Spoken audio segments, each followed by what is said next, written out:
வணக்கம்.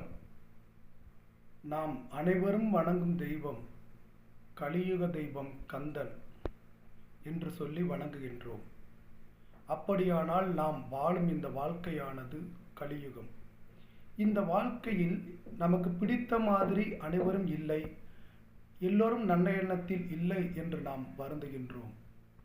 நாம் இதை கலியுகம் என்று புரிந்து கொண்டிருந்தால் நாம் எவ்வாறு நடந்து கொள்ள வேண்டும், எவ்வாறு இந்த கலியுகத்திலிருந்து கடைத்தேற வேண்டும் என்றால், அபகார நிந்தைப்பட்டுழலாதே, அறியாத வஞ்சரை குறியாதே, உபதேச மந்திர பொருளாலே உன்னை நான் நினைந்தருள் பெறுவேனோ. மற்றவர்களுடைய தீய சொற்களால், தீமையான செயல்களால் நான் பாதிக்கப்படாமல், அறியாத வஞ்சகர்களிடத்தும் சென்று நான் மாட்டிக்கொள்ளாமல், அவர்களுடன் சேர்ந்து நான் மாட்டிக்கொள்ளாமல், உன்னையே நினைந்து உன்னுடைய பாடலை பாடி நான் உன்னுடைய அருளை பெற வேண்டும் என்று முருகப்பெருமானிடம் வேண்டுங்கள். நிச்சயம்